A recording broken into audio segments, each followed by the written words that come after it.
శ్రావణ మాసం పండుగల సమాహార మాసంగా శుభకార్యాల కదంబ మాసంగా కీర్తింపబడుతోంది. శ్రావణంలో వరలక్ష్మి వ్రతం, శ్రావణ శుక్రవారాలు, శ్రావణ మంగళవారాలు, శ్రావణ పౌర్ణమి, గాయత్రి వ్రతం, హయగ్రీవ జయంతి, నాగపంచమి, గరుడ పంచమి ఇలా పండుగల కదంబంగా శ్రావణాన్ని కీర్తిస్తాం. శ్రీ మహావిష్ణువు జన్మ నక్షత్రమైన శ్రావణం పేరిట ఆవిర్భవించిన శ్రావణ మాసాన్ని లక్ష్మీ గౌరీ మాసంగా పిలుస్తాం. మహాలక్ష్మి అమ్మవారు వరలక్ష్మి మాతగా వరలక్ష్మి వ్రతం శ్రావణ శుక్రవారాల్లో అనుగ్రహిస్తూ ఉండగా, పార్వతీ అమ్మవారు శ్రావణ మంగళవారాల్లో మంగళ గౌరిగా ఆశీర్వదిస్తారు. శ్రావణ శుక్రవారాలు మహాలక్ష్మి అమ్మవారికి, శ్రావణ మంగళవారాలు పార్వతీ అమ్మవారికి నారీమణులు పూజలు వ్రతాలు చేస్తారు. అయితే ఇదే మాసంలో శ్రీహరి మహాభక్తుడైన ప్రహ్లాద వరదుడు అవతారమైనటువంటి గురు రాఘవేంద్ర స్వామి ఆరాధనోత్సవాలు జరుగుతాయి. మంత్రాలయంలో ఈ ఉత్సవాలు వారం రోజుల పాటు జరుగుతాయి. మిగిలిన ప్రాంతాల్లోని రాఘవేంద్ర మఠాల్లో సాధారణంగా 3 రోజుల పాటు ఈ ఉత్సవాలు నిర్వహిస్తారు. శ్రావణ పాడ్యమి నాడు పూర్వ ఆరాధన, శ్రావణ ద్వితీయ నాడు మధ్య ఆరాధన, శ్రావణ తృతీయ నాడు ఉత్తర ఆరాధన కార్యక్రమాలు నిర్వహిస్తారు.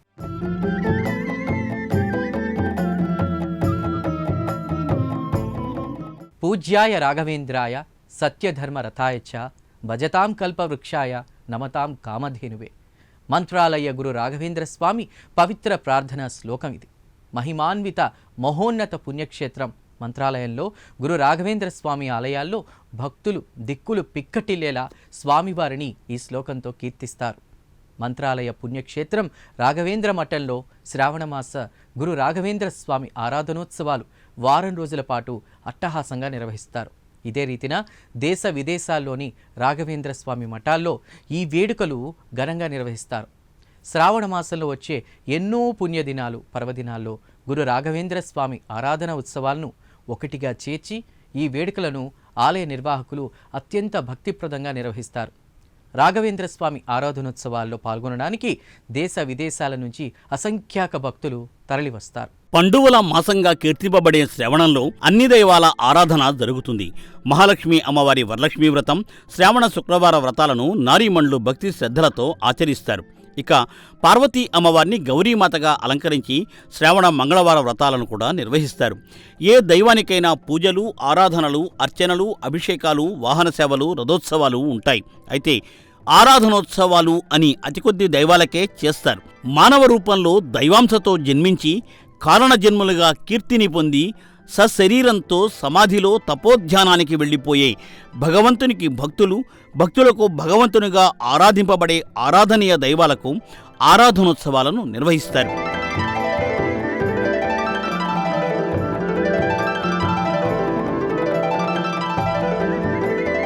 గురు రాఘవేంద్ర స్వామి ఆరాధనోత్సవాలు అంటే స్వామిని ఆరాధించి పవిత్ర పుణ్యఫలాలు పొందడానికి అనువైన అద్భుత దినాలు అని భక్తులు భావిస్తారు. దేశ విదేశాల్లో ఉన్న గురు రాఘవేంద్ర స్వామి వారి ఆలయాలలో, మఠాలలో ఈ ఆరాధనోత్సవాలను భక్తి శ్రద్ధలతో చేపడతారు. పూర్వారాధన కార్యక్రమంతో ఈ ఉత్సవాలను ప్రారంభిస్తారు.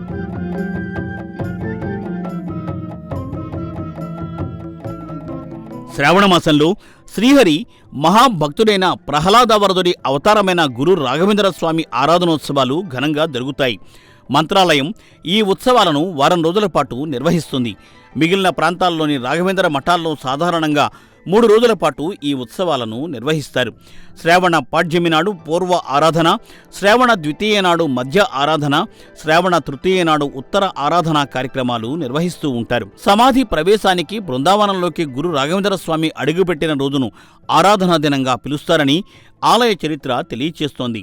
మంత్రాలయంలో దాదాపు వారం రోజుల పాటు ఈ ఆరాధనోత్సవాలను చేస్తారు. సమాధి చెంది 700 ఏళ్లుగా స్వామి మంత్రాలయం క్షేత్రం నుండి భక్తులను ఆశీర్వదిస్తూనే ఉన్నారు.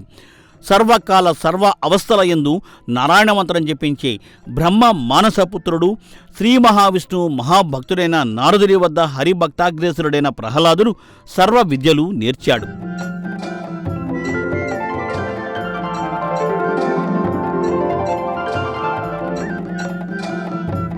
గురు రాఘవేంద్ర స్వామి ఆరాధనను, పూజలను పూజ్యాయ రాఘవేంద్రాయ అనే ప్రార్థనతో ప్రారంభిస్తాం కదా. ఈ పవిత్ర శ్లోకంలోని అర్థాన్ని గమనిస్తే ప్రహ్లాద వరదుని అవతారమైన స్వామివారి మహిమలు తెలుస్తాయి. దైవాన్ని కానీ గురువును కానీ ఎవరినైనా పూజించడానికి అర్హత ఉండాలి. అయిష్టంగానో బలవంతంగానో ధన మదాంధులైన వ్యక్తులు తమను తాము దైవాలుగా ప్రకటించుకుని తమకు పూజలు చేయాలని పట్టుబట్టడం కానీ, తమ అవసరాలు పనుల నిమిత్తమో మరేదో లబ్ధి కోసమో భయంచేతో బాధలు భరించలేకో ప్రజాకంటకులు ప్రజాపీడికులను అందలం ఎక్కించి పూజలు ఆరాధనలు చేస్తే ఆ పూజలు నిష్ఫలమే కాకుండా పాపానికి హేతువులవుతాయి. ఇలా అనర్హుడిగా ఉండి తన రాజ్యంలోని ఊళ్లలో తన గుళ్ళు కట్టించుకుని ప్రజల చేత బలవంతపు పూజలు చేయించుకున్న రాక్షసరాజు హిరణ్యకశ్యపుడు. అయితే తన కుమారుడైన ప్రహ్లాదుడు తాను సర్వవేళలా దైవభక్తిలో నిమగ్నమై ఉండడంతో దైవద్వేషం నరనరానా నింపేసుకున్న కన్నతండ్రిని మంచి మార్గంలో నడిపించడానికి, దైవశక్తిని తెలియచేయడానికి ప్రయత్నించాడు తప్ప ఏనాడు తనకు పూజలు చేయమని కానీ, తాను రాజుగా చక్రవర్తిగా మెలగాలని కానీ భావించలేదు. అందుకే ఆ భాగవతోత్తముడైన ప్రహ్లాదుణ్ణి దైవభక్తుడైన దైవాంశ సంభూతుడిగా కారణ జన్ముడిగా కీర్తిస్తూ దైవస్థానం ఇచ్చి ప్రాణకోటితో పాటు సమస్త దేవగణాలు పూజిస్తారు.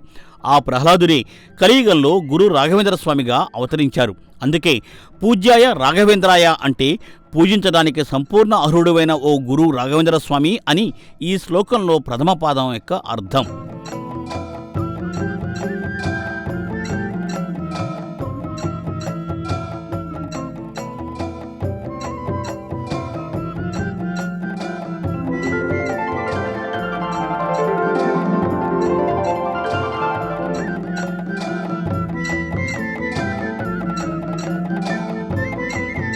పూజ్యాయ రాఘవేంద్రాయ తరువాత సత్యధర్మ రతాయచ అనే రెండో శ్లోక పాదం వస్తుంది.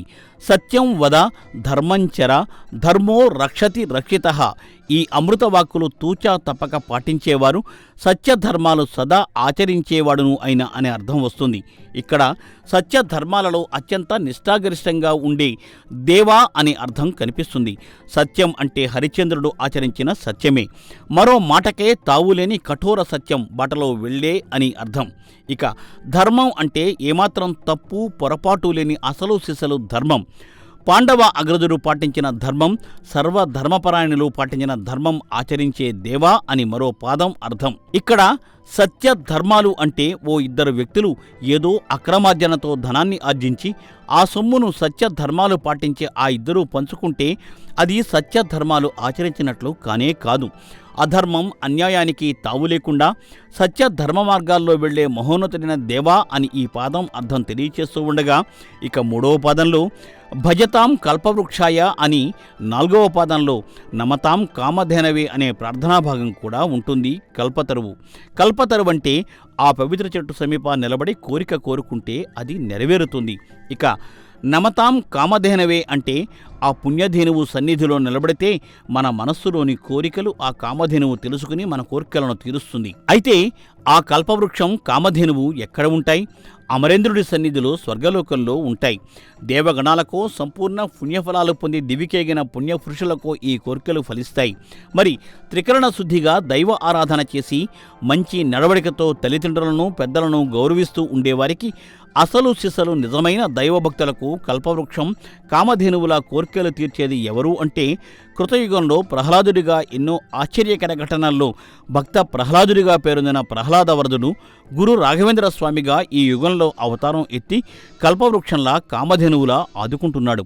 ఇది పూజ్యాయ రాఘవేంద్రాయ సత్యం ధర్మ రతాయేచ భజతాం కల్పవృక్షాయ నమతాం కామధేనువే అనే శ్లోకానికి అర్థం.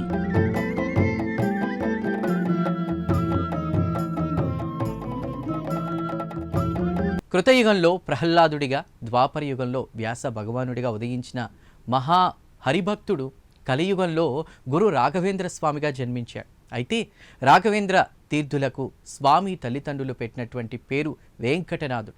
తొలుత అందరి బాలల మాదిరి వెంకటనాథుడు కనిపించగా, అనంతర కాలంలో జరిగినటువంటి స్వామి చూపిన మహిమాన్విత ఘట్టాలు, శిష్యులకు చేసిన ఉత్తమ బోధలు, భక్తుల పాలిట పెన్నిదిల ఉన్నత విధానాలతో స్వామి సామాన్య మానవుడు కాదని, దైవాంశ సంభూతులని, కారణ జన్ములని గుర్తిస్తారు.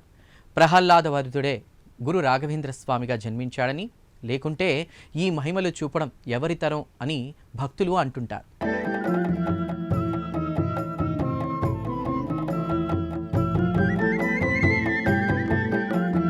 16వ శతాబ్దానికి చెందిన రాఘవేంద్ర స్వామి వైష్ణవతత్వాన్ని సమర్థించి పాటించిన గురువు. ద్వైత అద్వైతం, విశిష్ట అద్వైతం అనే మతాల గురించి మనకు తెలుసు. ఇందులో అద్వైత సిద్ధాంతాన్ని శంకరాచార్యులు బోధించగా, విశిష్ట అద్వైతాన్ని రామానుజాచార్యులు బోధించారు. ద్వైత సిద్ధాంతాన్ని బోధించిన మధ్వాచార్యుల బాటలో రాఘవేంద్ర స్వామి అడుగులు వేశారు. ద్వైత తత్వశాస్త్రాన్ని స్వామి విశ్వవ్యాప్తం చేశారు. కృతయుగంలో రాక్షసరాజు హిరణ్యకశ్యపుడు, లీలావతికి జన్మించిన ప్రహ్లాదుడు అసుర ప్రవృత్తితో సమస్త జీవకోటిని బాధలకు గురిచేస్తూ ఉంటే, సమస్త జగత్తుకు స్థితికారకుడైన శ్రీమన్నారాయణను దూషిస్తూ ఉంటే, వరగర్వంతో కన్ను మిన్ను కానకుండా అష్టదిక్పాలకులనే బంధించి బాధిస్తూ ఉంటే, అది అధర్మమని ధైర్యంగా చెప్పిన దైవాంశ సంభూత బాలుడు ప్రహ్లాద వరదుడు. తన శత్రువైన హరిని ప్రహ్లాదుడు కీర్తించడం హిరణ్యకశ్యపుడుకు సహించలేకపోతాడు. సొంత కుమారుడిని సైతం చూడకుండా ప్రహ్లాదుని నరకబాధలకు గురిచేస్తాడు. ఏనుగులతో తొక్కిస్తాడు, పాములతో కరిపిస్తాడు, సముద్రంలో తోయించేస్తాడు, కాలకోట విషం తాగించేస్తాడు, కార్చిచ్చులో పరవేస్తాడు. అయితే ఎన్ని విధాల బాధలకు గురిచేసిన ప్రహ్లాదుడు హరిధ్యానంలోనే నిమగ్నమై ఉంటాడు. ఆ బాధలేవి ప్రహ్లాదుని అంటవు. మహిమాన్విత ప్రహ్లాద వరదుడే కలియుగాన గురు రాఘవేంద్ర స్వామిగా అవతరించినట్టు మంత్రాలయ గురు రాఘవేంద్ర చరిత్ర వెల్లడిస్తోంది. ఎన్నో పురాణ గ్రంథాలు దీన్ని రూఢీ చేస్తున్నాయి. ప్రహ్లాద స్వామి అవతారమైన రాఘవేంద్ర స్వామిని భక్తితో ఆరాధించి పూజలు ప్రదక్షిణాలు చేస్తే అన్ని సమస్యలు మటుమాయం అవుతాయనేది ప్రగాఢ విశ్వాసం. స్వామివారి భక్తులను ఎవరిని కదిపినా ఆ మహిమలను ఎకరువు పెడతారు. అంతటి గొప్ప గురు రాఘవేంద్ర స్వామి కొలువై ఉన్న మహాపుణ్యక్షేత్రం మంత్రాలయం. మంత్రాలయంలో గురు రాఘవేంద్ర స్వామి వారి 354వ ఆరాధనోత్సవాలలో 2025 ఆగస్టు 8 నుండి జరుగుతున్నాయి. ఆగస్టు 14వ తేదీ వరకు ఈ వేడుకలు జరుగుతున్నాయి. ఇక ఇతర పట్టణాల్లోని గురు రాఘవేంద్ర స్వామి ఆలయాల్లో ఈ ఉత్సవాలను 3 రోజుల పాటు నిర్వహించారు. ప్రహ్లాదుడి పవిత్ర గాథను గమనిస్తే పరిమళ శోభిత వాతావరణంలో పూలవర్షం కురుస్తూ ఉండగా లీలావతీమాతకు ప్రహ్లాదుడు జన్మించాడు. హిరణ్యకశ్యపుని సోదరుడు హిరణ్యాక్షుడు భూమాతను బంధించి బాధపెడుతూ ఉన్నప్పుడు శ్రీ మహావిష్ణువు వరాహ అవతారం ఎత్తి హిరణ్యాక్షుణ్ణి వధిస్తాడు, భూమాతను రక్షిస్తాడు. అయితే తన సోదరుణ్ణి శ్రీహరి మాయరూపంలో వధించాడని తెలుసుకుని ఆ దేవదేవుడిపై కక్ష పెంచుకుంటాడు. తమ కులగురువు సలహా మేరకు శ్రీహరిపై పైచేయి సాధించడానికి బ్రహ్మ గురించి ఘోరమైన తపస్సు చేస్తాడు.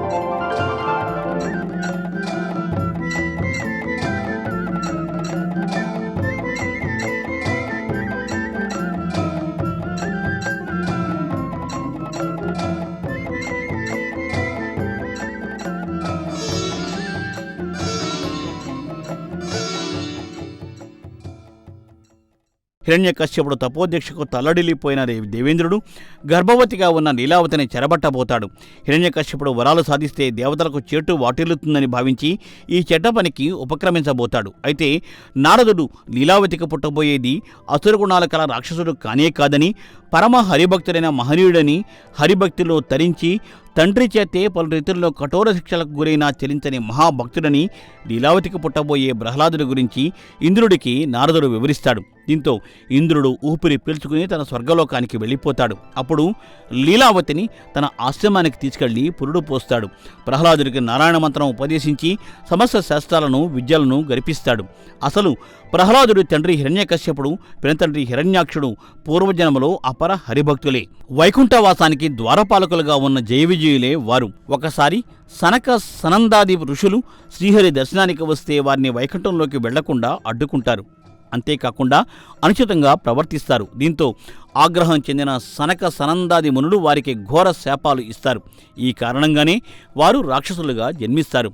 అసుర సంధ్యవేళ దాంపత్యం కూడదని సర్వశాస్త్రాలు చెబుతున్నా దితి అలకాగ్రహ వేశాల కారణంతో కశ్యపుడు భార్య కోరిక తీరుస్తాడు.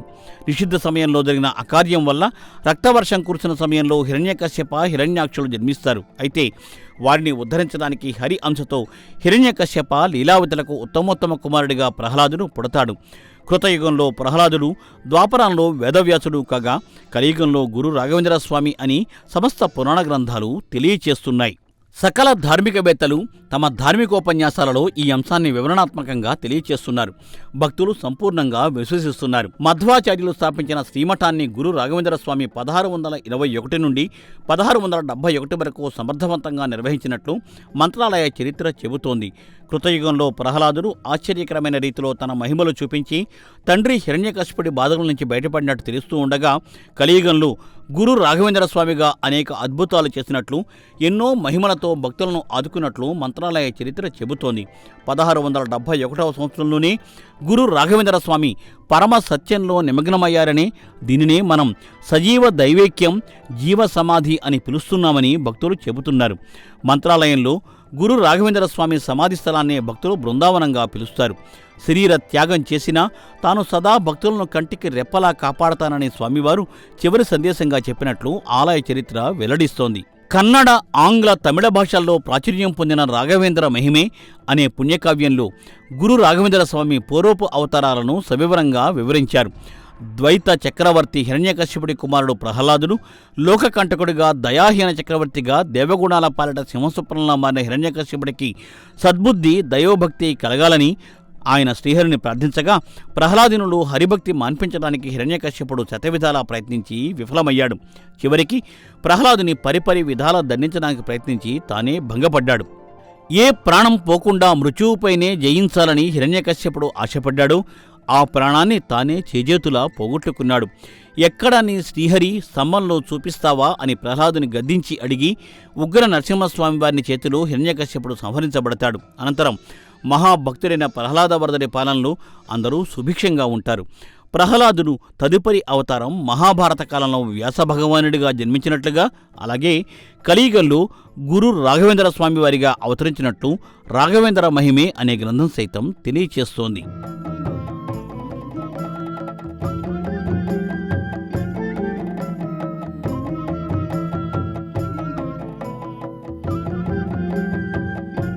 పవిత్ర తుంగభద్రా నదీ తీరాన మంత్రాలయ గురు రాఘవేంద్ర స్వామి ఆలయం నెలకొనుంది. తుంగభద్రా నది విశిష్టత పరిశీలిస్తే ఉపనదిగా ఉండి ప్రధాన నదులకు ధీటుగా ఈ నదీమ తల్లి పేరు తెచ్చుకుంది. కృష్ణానదికి ఉపనదిగా ఉన్నటువంటి కొంత దూరం స్వతంత్ర నదిగా ప్రవహించి తిరిగి కృష్ణలో కలుస్తుంది. అంతేనా, ఉపనది అయినా పుణ్య పుష్కర నదుల్లో ఒకటిగా స్థానం పొందింది. ఈ పుణ్యనదీ తీరాన గురు రాఘవేంద్ర స్వామి పవిత్ర మఠం నెలకొనుంది. ఇక్కడ ప్రతి నిత్యం భక్తజన వరద ప్రవహిస్తూ ఉంటుంది. ఇప్పుడు గురు రాఘవేంద్ర స్వామి ఆరాధనోత్సవాల సందర్భంగా దేశ విదేశాల నుంచి అసంఖ్యాక భక్తులు తరలివచ్చి స్వామివారిని దర్శించుకుంటున్నారు.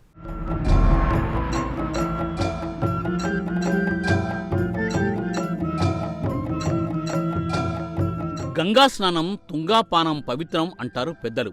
ఉపనదిగా ఉండి అన్నింటా ముందుండేది తుంగభద్ర.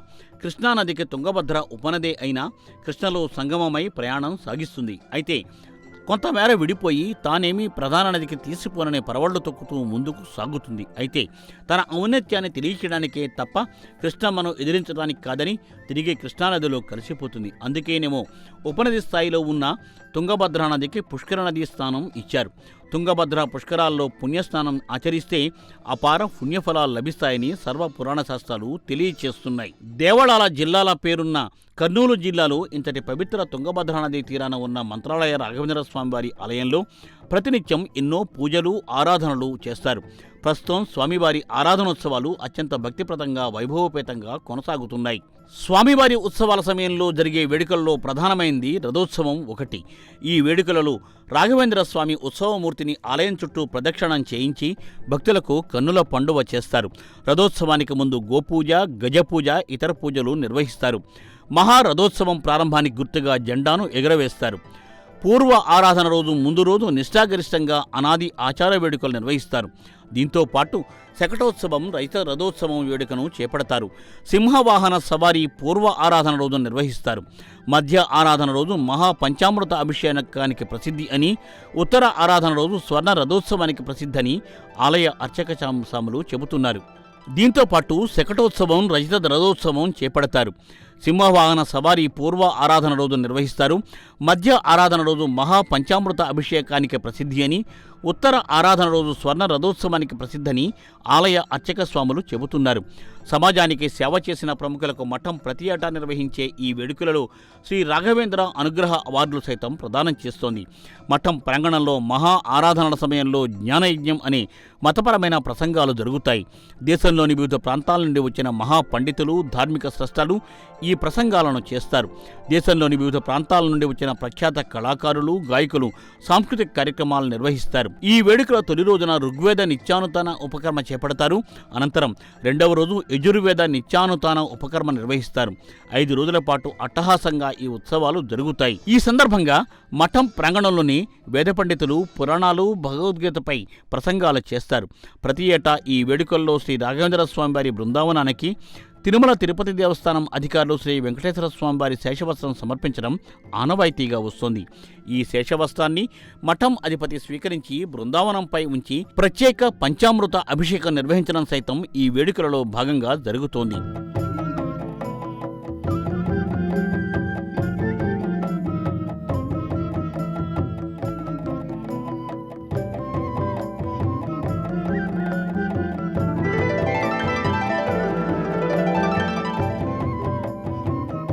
పాప పరిహారాలకు నిలయం గురు రాఘవేంద్ర స్వామి మంత్రాలయం. అసలు మంత్రాలయం అనే పేరు ఎందుకు వచ్చింది అనే దానికి ఎన్నో కథలు వినిపిస్తున్నాయి.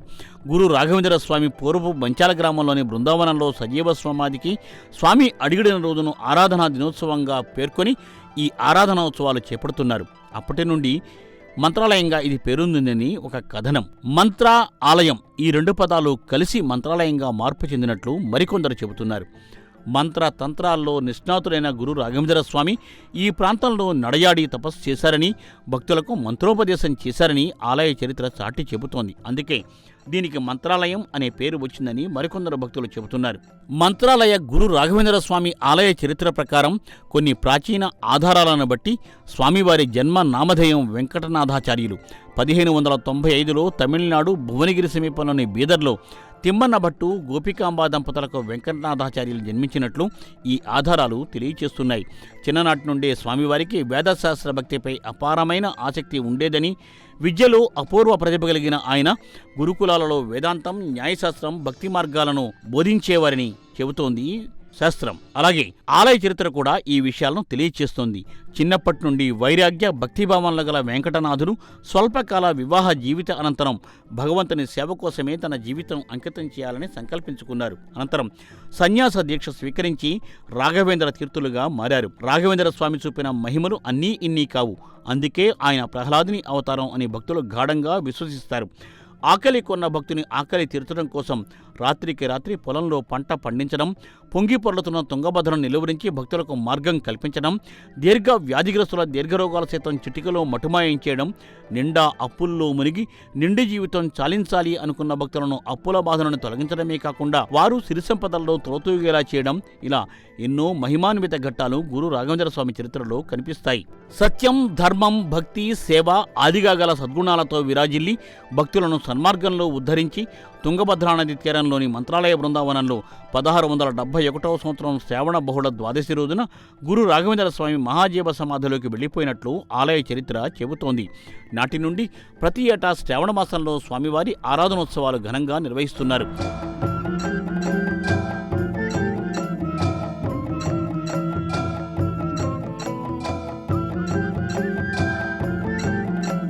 మంత్రాలయం పుణ్యక్షేత్రంలోనే కాకుండా దేశ విదేశాల్లోని రాఘవేంద్ర మఠాల్లో ఈ ఉత్సవాలు నిర్వహిస్తున్నారు. ఈ వేడుకల్లో సుప్రభాతం, వేదఘోష, గోపూజ, హోమాలు, వేద పారాయణలు, పుష్పాలంకృత పల్లకిలో స్వామివారి ఉత్సవ విగ్రహాల ఊరేగింపు, భక్తులకు అన్నదానం, ఇలా ఎన్నో కార్యక్రమాలు, అలాగే వేదమంత్రాలు, మంగళవాయిద్యాల నడుమన సాగుతాయి.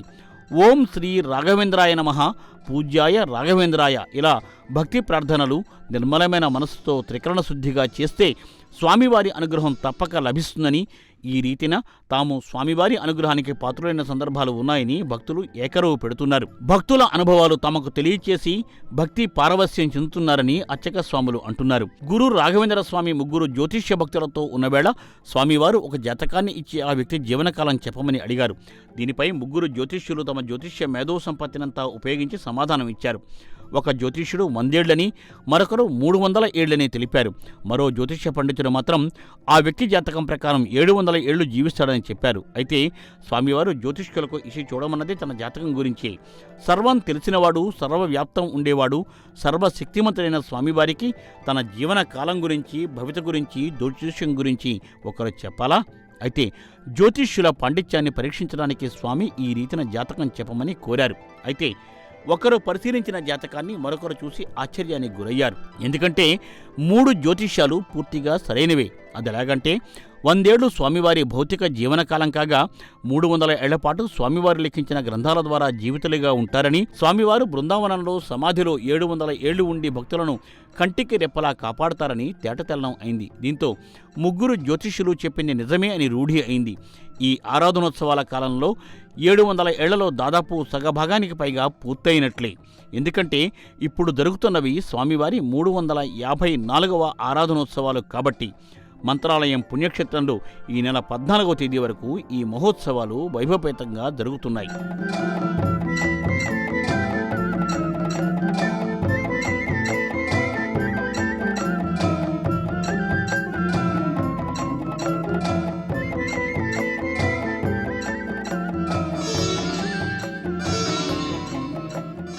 శ్రీ వెంకటేశ్వర స్వామి అనుగ్రహంతో తిమ్మణభట్టు గోపికాంబ పుణ్య దంపతులకు జన్మించిన వెంకటనాథుణ్ణి బాల్యంలో వెంకటాచార్య అని పిలిచేవారని ప్రాచీన ఆధారాల ద్వారా తెలుస్తోంది.